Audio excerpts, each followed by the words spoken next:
Good afternoon and welcome to Excel HR's webinar on how to launch a successful open enrollment. My name's Mark Schwartz. I joined Excel HR in 2015. I'm currently licensed in 38 states and Washington, D.C. My main focus is on educating clients to make informed decisions to help move their companies forward. I generally deal with clients in size from 1 or 2 up to 1,000 employees. Our agenda for today is what actually is an open enrollment period, how to improve your open enrollment process, the information delivery, and then we'll end with a short question and answer period. Our goals for today are to provide a solid understanding of the open enrollment process, offer some practical ideas to expedite timely enrollment processing, and to share some strategies to successfully communicate benefits information to your employees. Some things to keep in mind are who, what, where, when, why, and how. First of all, who? Who is your audience?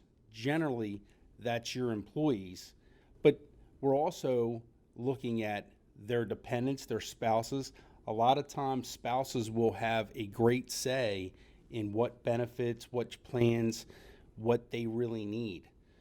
So we need to have our materials be able to be understood by multiple people in the family.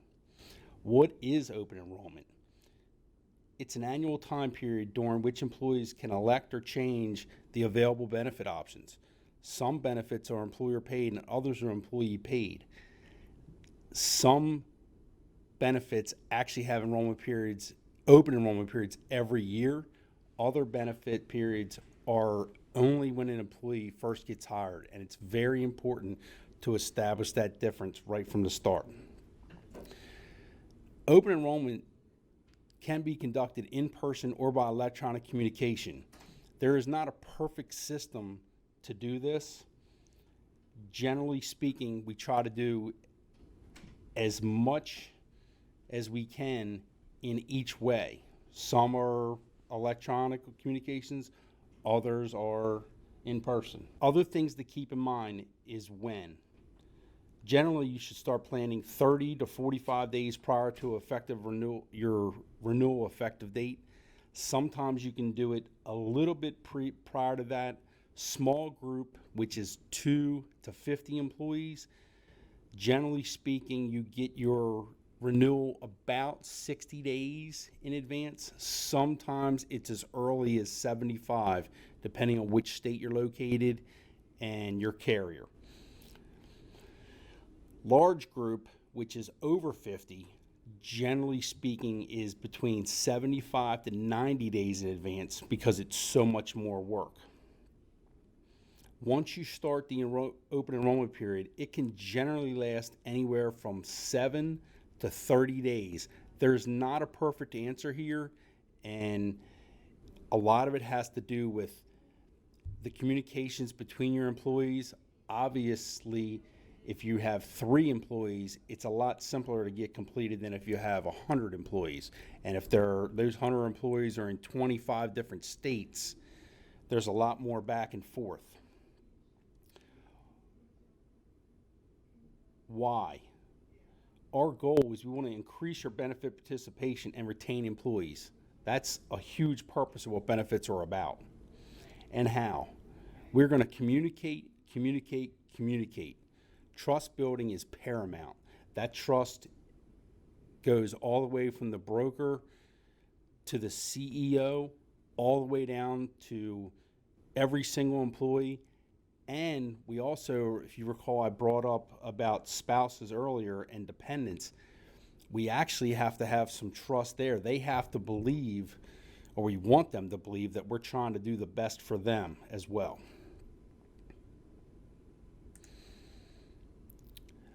One of our main keys to making our open enrollment successful is our enrollment forms, whether they're done electronically or through paper means.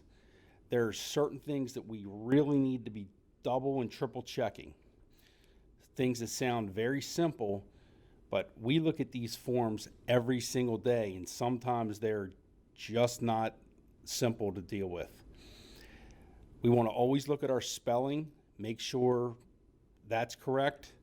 Our social security numbers, we want to double, triple check, make sure that they're 9 digits. I've seen people, they block out their first 5 and with asterisks and just put the last 4.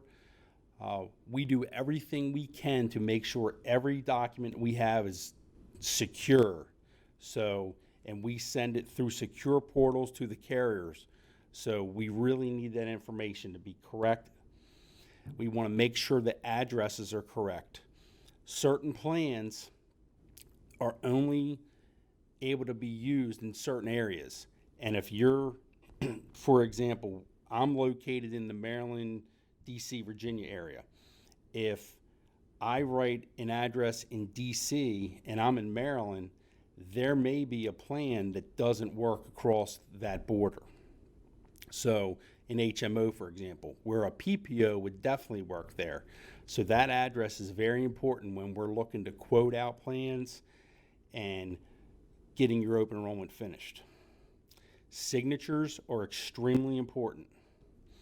And the dates. The dates protect each one of us back and forth with the carrier. Because if we submitted something on time and it doesn't get enrolled for whatever reason, that date establishes when we did something. We want to make sure somebody lists their correct names. If your name is James Smith, we should write James Smith and not a sub-name which may be JR or JB or whatever. You should write your legal document name there. Your date of birth is extremely important. Your claims, when they're processed, mostly they come back to, they track your name, they track your social security number, your date of birth, and your address. If any one of those is not correct, it increases the potential that those claims will get kicked back. It does not mean they won't be ultimately processed correctly, but it will get kicked back and delayed, and it creates some issues down the road. Doctors get frustrated, and they will send you bills saying you have to pay that invoice, and it just creates a lot of frustration. Dates of hire, we want to make sure they're listed correct. The reason that that is so important, if your eligibility period is first of the month at their date of hire, so you got hired today on September the 18th, 2019, your benefits would effectively start on 10/1/2019. Well, if I wrote a date of hire of 8/31 because I was given the forms 3 weeks prior before I even started, and some employers actually do that. People can't start right away. They fill out the form dated as 8/31. When we go to turn that form in, they're going to set the benefits up as 9/1 and not 10/1. So it is extremely important.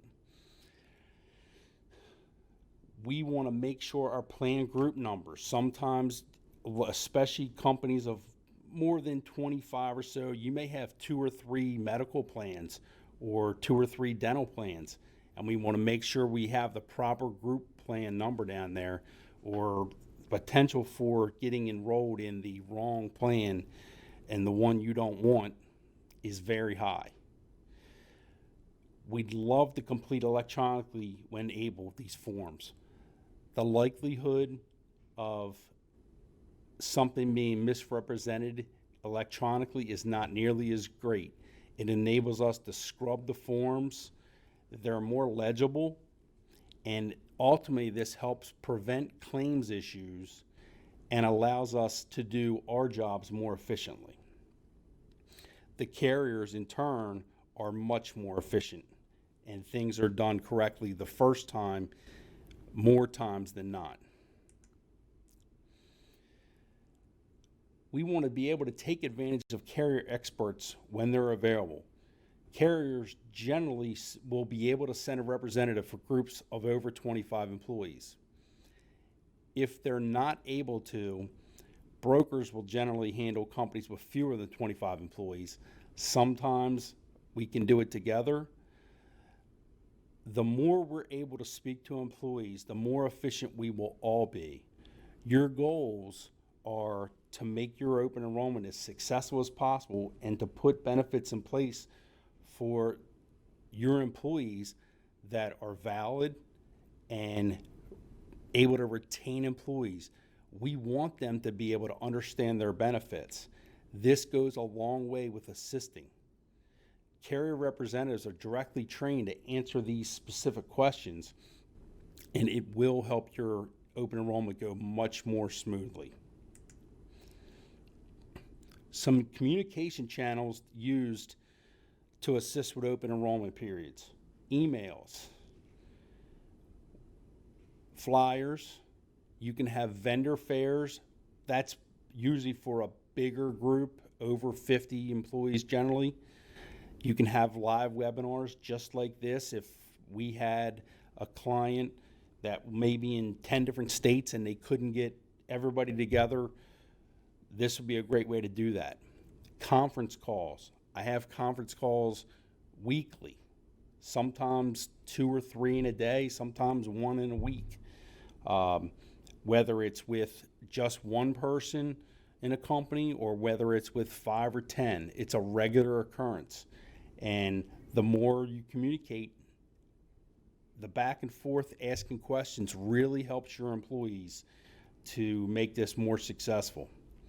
You can have group sessions, which is just basically sitting around a conference table and being able to talk to 4 or 5 people and allow them to ask questions. And then we can also send reminders, whether that's text or just email. Hey, your open enrollment, you have 14 days left. Your open enrollment, your forms need to be filled out. You can do lots of different communications. There isn't a wrong way. The more you get it out there, the better off that we'll be and the more successful we'll all be. There's a couple ways that we want to analyze our data during our open enrollment period. One of the simple things to do is develop employee feedback surveys. This could be as simple as what works and what doesn't work. What do they like about benefits? Is there anything they would like to see? A good example may be if you're in an industry where there's a lot of maybe a lot of employees with families and they have a lot of kids that play sports that may want to buy a supplemental accident policy. And if you don't offer one of those, that might be something that people are interested in. We can also analyze our participation numbers. If your participation levels are not very high, what is the driver of that? Why? What can we do to improve that? And it also allows us to evaluate common questions. If we have a group with, say, 15 employees, and we have 7 people ask us the same exact question, maybe it's about a deductible. Well, if we're getting the same question asked by that many people, only a couple things could have occurred. Either we didn't communicate that effectively, they didn't understand it effectively, or it wasn't read. There can only be a couple ways that can be. So this helps us if we're able to evaluate the questions and we can guide more trainings towards that. And our goal is to always make the next one better. There's certain do's and don'ts of the open enrollment process. And again, there isn't a perfect answer. We can only offer suggestions and things that can make it better. We want to evaluate available plans. We try to do this each and every year. Depending on your state, and your size and your given situation, everything comes down to a census, meaning your employee group.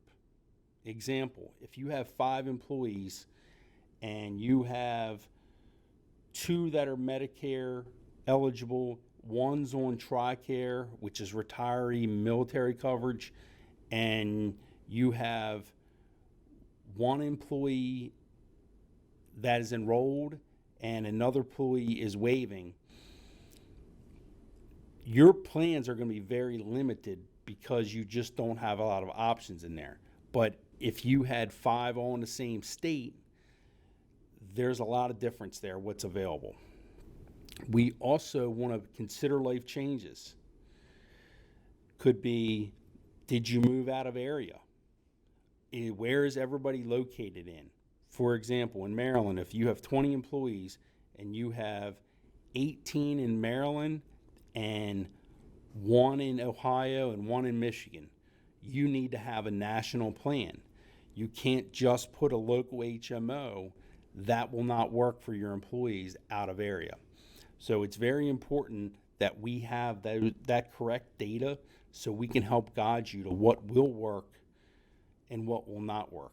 There is nothing worse than after you put something in place that you feel that it works and then it can't work for something like this that wasn't known. So we try to ask those questions as much as possible going into it.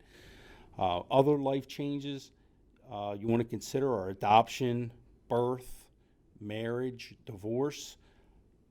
That could change the way you're looking at your benefits. We always want to engage in opportunities to learn about new plan offerings. By communicating with us back and forth, we're able to make a judgment on what will fit your situations and communicate back and forth. That helps it be much more successful. We want to use our available tools and resources to learn more about pre-tax benefits and planning. A couple examples are HSAs, health savings accounts, HRAs, health reimbursement accounts, and FSAs, flex spending accounts. Sometimes employers can offer money towards these, and one of the larger issues when employer does use that is employees may not understand. I've actually had employees before that the employer was paying money for an HRA, which is employer funded money, to help pay for claims, and they've gone a year or two and they never used the debit card that the employer paid. They paid everything out of pocket because they just either didn't understand or they forgot about it. And once that year is out, that money is gone. The employee cannot go back and charge against that. So little things like that to help your employees understand their benefits, to sit down and explain it to them, goes a long way. When the employer is paying for something and the employees do not understand it, that is the last thing that the employers want, because they want to be able to, you need to be proud of what you're paying for and make sure that everybody understands it. Nothing will be worse than you paying for something and they don't even get to use it. We want to make sure we're actively encouraging our employees to enroll and also to re-enroll. There are certain plans that you have to re-enroll in. We want to use technology to your advantage. All the things that we've already discussed, technology will help, whether it's submitting a form electronically all the way down to just sending an email or some of the other ways we engaged. It helps us maximize our engagement with our employees. A couple other do's, we want to basically pick a basic profile. Where am I in my life? Am I a 22-year-old college student just out of finishing up school with no family, where I may just need single coverage? Am I a 30 something just getting married?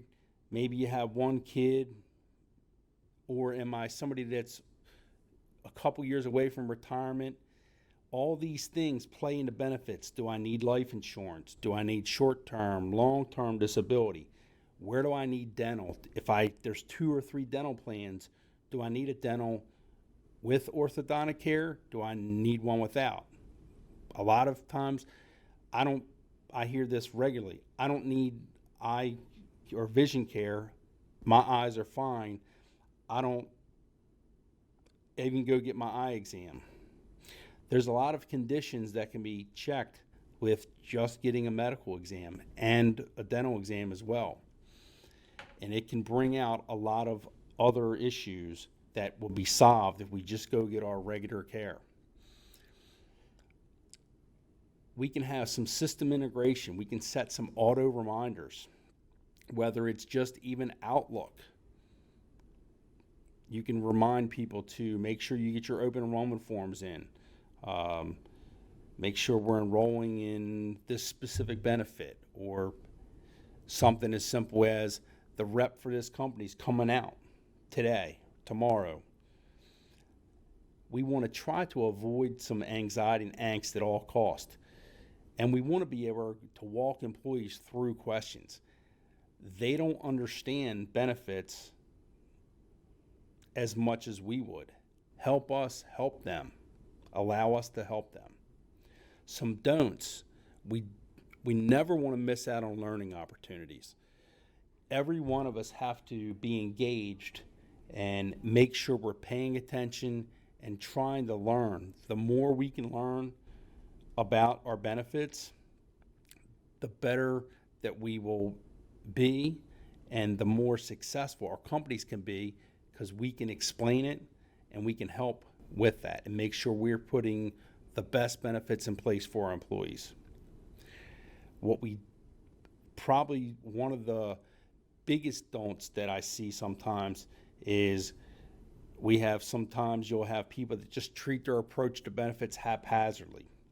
By that, they want every year just re-enroll, never want to look at change, and that is fine if you know you put the best foot forward when you first started that benefit package.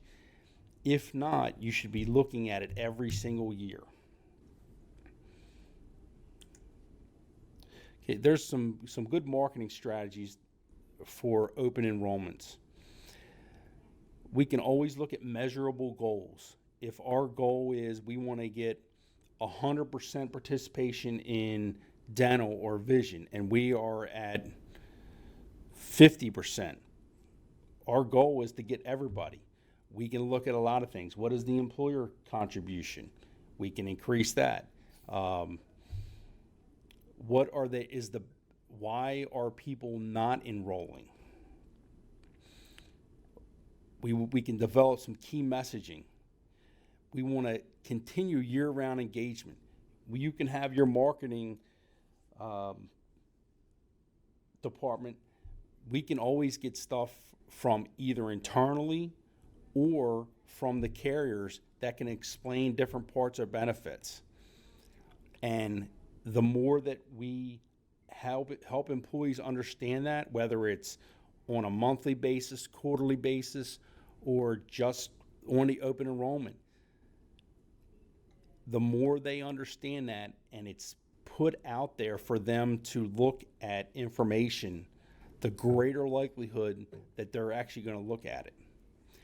And if you run a successful open enrollment campaign, if it's marketed correctly, you will be successful. A few ways that you can spice up your open enrollment. You can go digital. You can send some text messages to your employees, reminding what's happening. You can ask poll questions. Say on day one of open enrollment, how many people are enrolled in dental? You get an answer. And then you can go back to everybody else. So if you have goals set, You can ask one every day. You could ask one once a week. There's lots of ways you can go. You can use social media depending on the size of your company. You can have an internal company blog. You can explain benefits. You can go live. You can invite guest speakers. You can have lunch and learns. Basically what that is you have an expert in whatever, say you wanted to talk about health savings accounts. You could have somebody come out to your lunch or to your lunchroom, conference room, and talk to your company about health savings accounts or flex spending accounts. There's so many ways that you can go with this. There isn't a perfect answer, but there's a lot of good ways that you can go and you can really help your employees out. Bigger companies tend to have some health fairs. Maybe they're doing webinars similar to this. Maybe they have a demo or maybe even live support if there's a new way to do your benefits electronically. Maybe you have tech support helping somebody with that.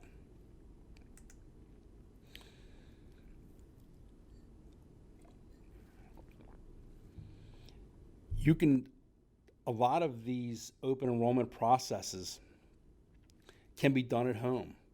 You could make a webinar similar to this, for example, and you could show to employee or spouse, they can look at it when they're home. You can record some meetings and provide handouts. I've seen larger companies make HR representatives available. One specific example is I had a client that had 50 employees and a lot of them wanted their spouses to be involved.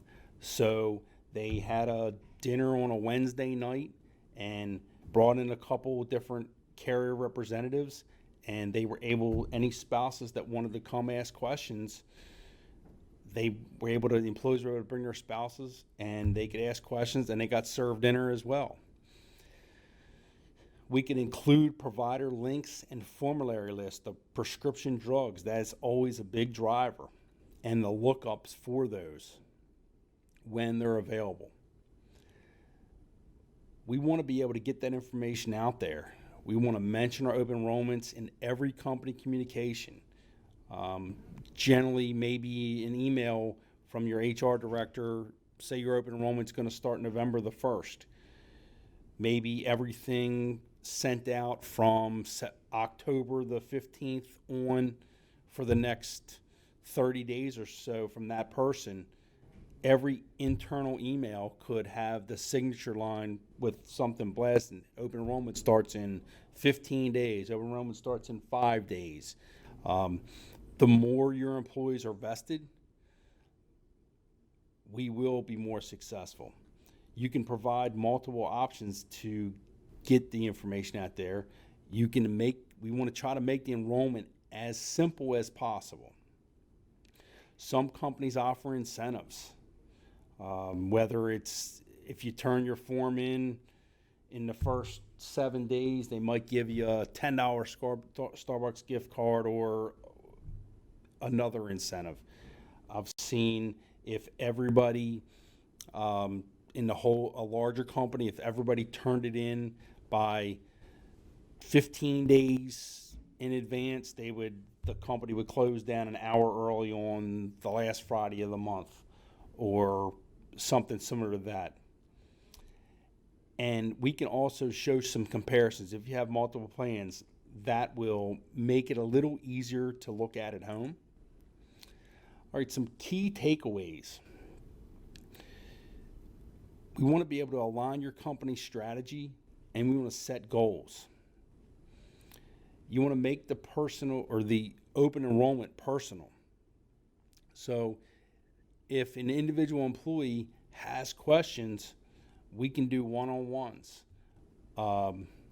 We always want to strive for great communication. You want to also be as basic as possible. There's sometimes information needs to be updated and other times it doesn't need to be. We only want to require something to be updated if it truly needs to be updated. Your employees, they do want suggestions and they do want to talk to and get expert advice. So the more you make this available to them, they're going to feel you're vested in them, and they're going to, in turn, become more vested. We want to treat each open enrollment as a new opportunity. Be excited about it. From if the president of the company and the HR are excited about the benefits, then your employees are going to be excited about the benefits. We want to expect the unexpected. Anything can and will happen. That is probably the main reason why I always set a goal of, if you want it to be turned in at the end of the month, always start a week in advance of that, trying to make sure everything's in. Whether, a good example, my father was rushed over this past weekend. He spent the weekend in the hospital. They thought initially he had a heart attack. If the enrollment form was, if he had an enrollment form and he didn't turn that in, he spent the weekend in the hospital. If that form wasn't turned in, we wouldn't be able to get it. But if you plan ahead and you always are a few days ahead, you have a much better chance of making sure that the unexpected didn't happen to you. We want to be able to keep it simple and efficient. And probably, if you gain nothing else out of this entire webinar,